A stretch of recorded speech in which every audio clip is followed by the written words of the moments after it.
بسم اللہ الرحمن الرحیم۔ علم نور ہے۔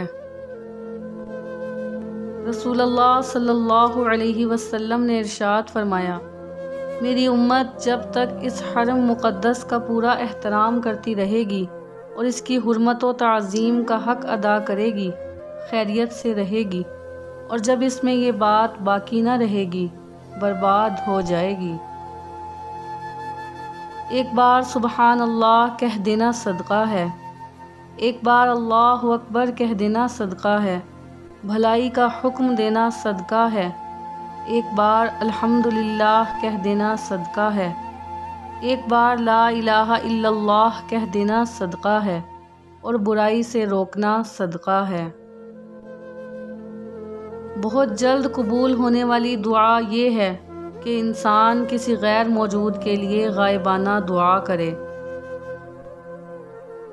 سرکار صلی اللہ علیہ وسلم سے پوچھا گیا کون سی دعا زیادہ سنی جاتی ہے، تو آپ صلی اللہ علیہ وسلم نے ارشاد فرمایا، رات کے آخر کا درمیان اور فرض نماز کے بعد کی دعا۔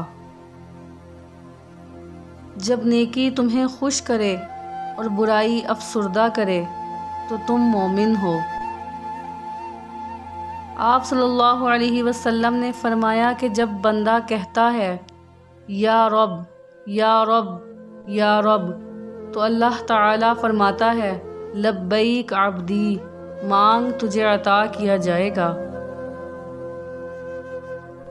نبی کریم صلی اللہ علیہ وسلم نے فرمایا، دو نعمتیں ایسی ہیں جن کے بارے میں بہت سے لوگ لاپرواہی برتتے ہیں، ایک صحت اور دوسری فراغت۔ حضرت محمد صلی اللہ علیہ وسلم نے فرمایا، جس نے کہا اللہ کے سوا کوئی عبادت کے لائق نہیں، پھر اس پر ثابت قدم رہے، وہ جنت میں داخل ہوگا۔ آپ صلی اللہ علیہ وسلم سے پوچھا گیا، قیامت کے دن اللہ تعالیٰ کے حضور کون سے لوگ درجے کے لحاظ سے سب سے بہتر ہوں گے؟ آپ صلی اللہ علیہ وسلم نے فرمایا، اللہ تعالیٰ کا کثرت سے ذکر کرنے والے۔ اللہ تعالیٰ جس کے ساتھ بھلائی چاہتا ہے اسے دین کی سمجھ عطا کر دیتا ہے۔ رسول اللہ صلی اللہ علیہ وسلم نے فرمایا، چار چیزیں آپ کو ختم کر دیتی ہیں۔